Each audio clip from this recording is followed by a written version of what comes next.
ఎందుకు బాగాలేదు? సినిమా బాగుంది, బాగుపడదు. సినిమాలో గెస్ట్ రోల్ కింద ప్రభాస్ని తీసుకున్నారు అంతవరకునే. కానీ సినిమా అంతా వన్ మ్యాన్ సేవ చేశారు. ఇష్టం కదా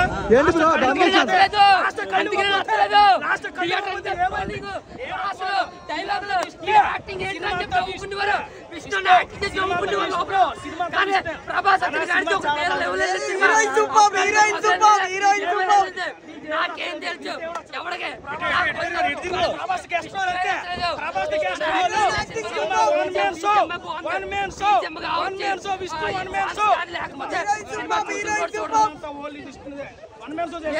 ప్రభాస్ లేకపోతే సినిమా ఏమీ లేదన్నా.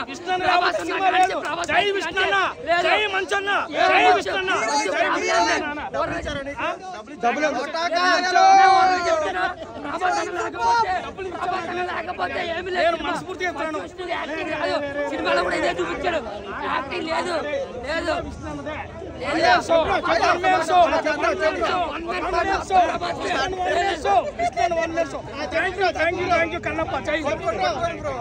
సరిపోవు.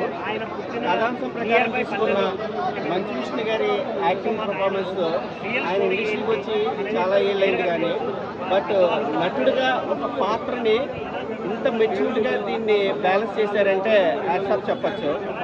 ముఖ్యంగా మంచి ఫ్యామిలీకి కొన్ని విభేదాలు ఉన్నాయి, బట్ ఈరోజు ఈ సినిమా రిలీజ్కి మంచు విష్ణు గారు కనబడలేదు, కానీ మంచు మనోజ్ గారు స్క్రీన్ మీద చూడటానికి వచ్చారు మూవీ. అంటే కథ అనేది ఎంత ఇంపార్టెంట్, ఫ్యామిలీలో ఉన్న మనకు మోటో కూడా అంత ఇంపార్టెంట్. బయట వాళ్ళు ఎవరో చెప్తాం కాదు, ఫ్యామిలీ వాళ్ళు అప్రిషియేట్ చేస్తేనే వాళ్ళకి ఒక ఫీల్ అనేది వస్తుంది. ఇలాంటి సినిమాలు రెండు కళ్ళతో చూస్తే వెండితెర మీద బుల్లితెర మీద మహాభారతం తీస్తున్న డైరెక్టర్ ముఖేష్ సింగ్ గారు వెండితెరకు ప్రజెంట్ అయ్యారు. యాక్చువల్గా కాస్టింగ్ తగ్గట్టు కన్నప్ప అని పేరు కళ్ళిచ్చేస్తూ వచ్చేసిందని తెలుసు, కానీ ఇక్కడ కన్నప్ప అనే క్యారెక్టర్ని డిజైన్ చేసుకున్న విధానం ఆయన ఒకవేళ అంటే ముందుదంతా ఫిక్షనల్ కథ కూడా ఈ తిన్నడి ఇలా అడవి మనిషిగా ఉండేవాడు, అడవి జాతికి సంబంధించిన వాడు. అతను ఒకవేళ శివుడు భక్తుడిగా మారితే శివుడికి ఆయన మాంసం పెట్టినప్పుడు ఆ శివుడి నుంచి వచ్చే రియాక్షన్స్ కానీ ఆ కళ్ళ నుంచి వచ్చే కన్నీరు కానీ ఇలాంటి సినిమాలో క్యారెక్టర్ తోటో క్యారెక్టరైజేషన్స్ తోటో పోల్చడం అయితే కరెక్ట్ కాదు. ఒక మంచి సినిమా వచ్చింది, మంచి సినిమాని మంచి సినిమాలాగా ఆదరించండి. ఇక్కడ మనుషులు బట్టే లేకపోతే ఒక మనిషి పేరు బట్టే సినిమాని నెగిటివ్ అయితే చేయొద్దు. మంచి సినిమా వచ్చినప్పుడు ఖచ్చితంగా ఎంకరేజ్ చేయండి. వాళ్ళ క్యారెక్టర్ మీరు అక్కడ ఉన్న మంచి విష్ణు గారిని కాదు, ఆయన పెర్ఫార్మెన్స్ చూడండి, ఆయన క్యారెక్టర్ చూడండి, క్లైమాక్స్లో ఆయన ఇచ్చిన ఎమోషన్ చూడండి. ఆ క్లైమాక్స్లో ఒక డైలాగ్ ఉంటుంది, మూడో కన్ను నుంచి మటుకు కన్నీరు రానికి నాకు ఇవ్వడానికి మూడో కన్ను లేదు కదా అని చెప్పి ఒక డైలాగ్ ఉంటుంది. ఖచ్చితంగా ఫ్యామిలీస్ కూర్చుంటే ఆడవాళ్ళు కూర్చుంటే నాకు తెలిసి ఏడవకుండా ఉండరు థియేటర్లు అనేది నా ఫీలింగ్. అలాంటి పెర్ఫార్మెన్స్ ఇచ్చారు ఆయన. సో ఇలాంటి పెర్ఫార్మెన్స్ ఉన్నప్పుడు పెర్ఫార్మెన్స్ని ఎంకరేజ్ చేద్దాం. ఖచ్చితంగా ఒక మంచి సినిమా తీసుకొచ్చినప్పుడు సినిమాగా ఆదరిద్దాం.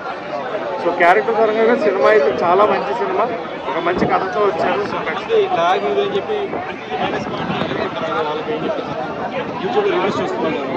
నెగిటివ్ స్ప్రెడ్ చేయాలన్నా చేయొచ్చు, అది మనిషి బట్టి వాళ్ళు ఏదైనా చేయాలి ఏదైనా చేయొచ్చు, బట్ నెగిటివ్ కాదు. ఇక్కడ ఒక క్యారెక్టర్ని చూడొద్దు అంటున్నాను, అదే చెప్తున్నా.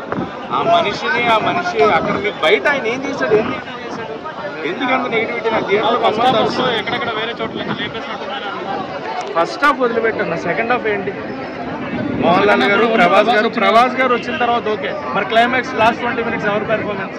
మోహన్ బాబు గారు కదా, విష్ణు గారు కదా.